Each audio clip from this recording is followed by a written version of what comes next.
Ring Walk Danny in Los Angeles with the one and only Mr. Edward Hearn. How you doing, Eddie? I'm doing fantastic. I'm very excited about this week. I'm excited. I think, have you been to a Riyadh season show before? First one. Okay, you're going to see something very different. Like, not just on the night itself, but the week. So tomorrow, obviously this is a shout out as well, everyone in Los Angeles, California, tomorrow, Santa Monica Pier, the grand arrivals. You've never seen anything like it before. Wednesday, we've got the workouts and we've got a show on the pier on Wednesday night, headlined by Mark Castro. Thursday, Chinese Theatre for the media. Friday, LA Live for the weigh-in. It's going to be massive, and obviously the card is unbelievable. And I think there's so many good matchups on the card. I think it's going to be an epic night. I'm curious, you just mentioned obviously the Wednesday night fights. Yeah.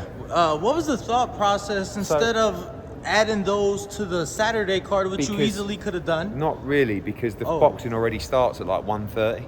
So in the afternoon, there's 8 fights on the card on Saturday. So the main fight, obviously on the West Coast, is around 9 p.m. So you don't really want to start the show at like 11 or something like that. But what we wanted to do, His Excellency doesn't stop adding fights to the card because he just wants them to be as big as possible. So what we thought we'd do is do something different for activation on fight week. Obviously you've got your media workouts, which are good fun, but just something completely different. So a free show for everybody at the media workouts at Santa Monica Pier, and that was the idea behind that. So that happens Wednesday night live on the Zone, and tomorrow night the grand arrivals. Like you'll see something really special tomorrow. I think it'll blow your mind. Find out. Can you clarify? It's pretty cool. The free shows. But I just think that like can't complain about it. Media workouts are great, but it's just that these guys like to do stuff that's different, and I think that's a great little, a great something different for the show. Something different. Canelo versus Berlanga. Some people are happy with it. Some people aren't. What do you think of Canelo going that route? I think that when you look at the options available to Canelo, like, appreciate David Benavidez, but he's moved to 175 and that fight's obviously not happening yet. Terence Crawford, that's not happening at the moment. So Edgar Berlanga is the mandatory challenger. He's an undefeated Puerto Rican fighter that will come to fight. He's a big puncher, and he'll come to win that fight. Like, I think he'll be a great fight, I really do. And obviously I'm delighted because I promised Edgar the shot. I did expect that we would probably do the fight, we'd do a deal with PBC, but I'm really happy with that as well, because hopefully that's going to open the doors to more stuff together. Yeah, Edgar was he put out a tweet where he said, forget all my haters, but overall Canelo can do what he wants. He's kind of earned that right. Do you agree with that? But also, he's got to face his mandatories.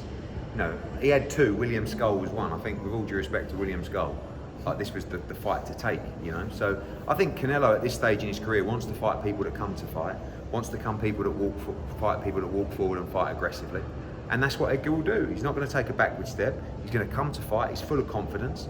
And, we love the fight. We thank them for the opportunity. I'm delighted that Edgar gets, obviously, the payday, but also the opportunity to become world champion. That's what we wanted him to get. Is it perfect time? Yeah, I think so. I mean, look, sooner or later, Canelo Alvarez will start to go in decline.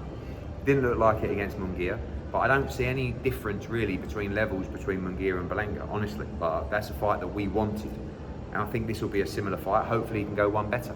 Eddie, I have to ask, I know you say obviously you're going a PBC route to make this one happen, and I know you didn't have anything to do with Canelo and Charlo last year, but last year we saw them move it 2 weeks because the UFC had a non-pay-per-view happening on Mexican Independence Weekend. This year, they're calling it the biggest event they've ever done. Do you think that the fight maybe should have been pushed a week or two to not compete? I think there's also value in the head-to-head.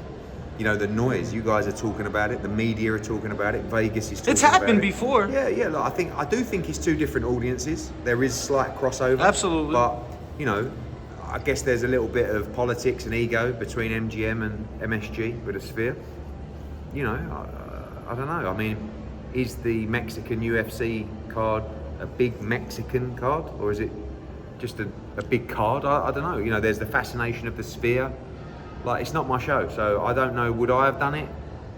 Who knows? But he said it's going to be a love letter to the Mexican fans. Fight fans. And people are kind of criticizing the card not being.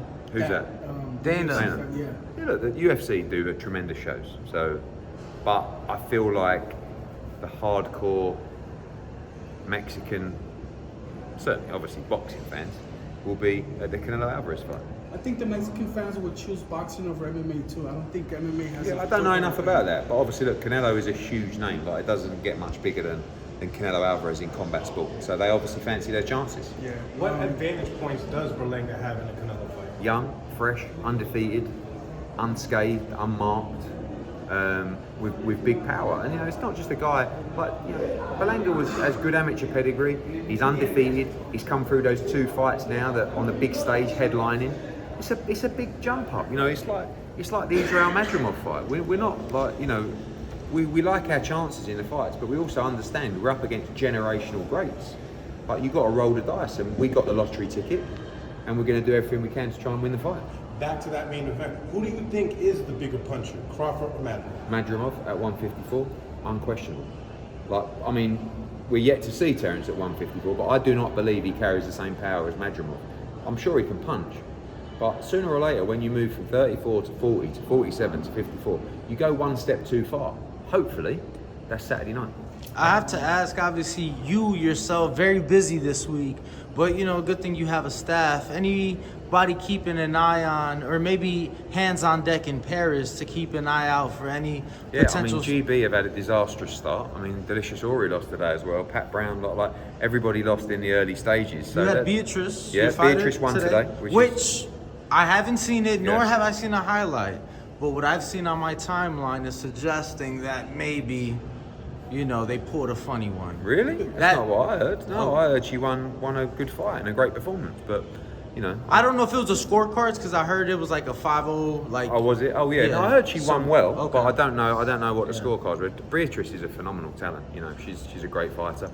I'm going to try and make it out there. I know that Tank's out there and a few other guys are out there. So hopefully next week. Usyk's yeah, there. Hopefully we can get out there next week, and hopefully there's some GB fighters left, but we'll also be looking at some other talent as well. Speaking of Tank, looks like Lomachenko is taking the rest of the year off. That was the big fight that we were expecting. What are your thoughts on Lomachenko putting away? Yeah, I think I think if the deal's not right and he's not really up for it, Lomachenko's that kind of guy that will just go, nah, leave it. So he's decided to leave it. It's going to be interesting to see what Tank does next. I guess he'll fight the winner of Pitbull against Rayo this Saturday, but we'll see.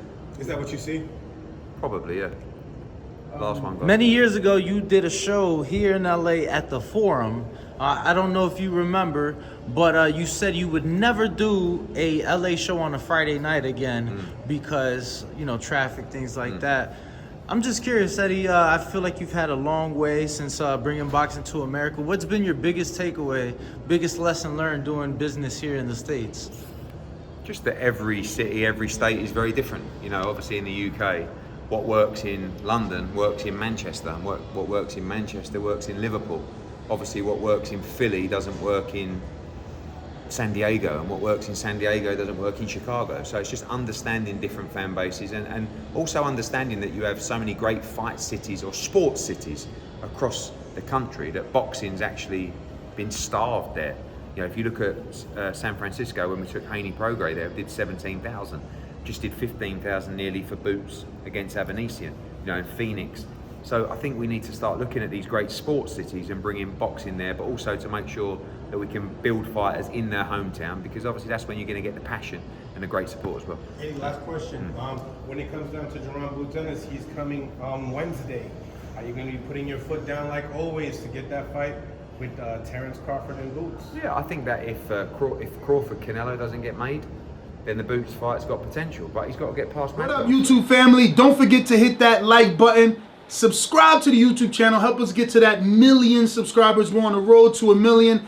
And obviously, we have other great content on our Patreon channel. So since this video is over, head on over to our Patreon and check out all the exclusive content, or right here on our YouTube members.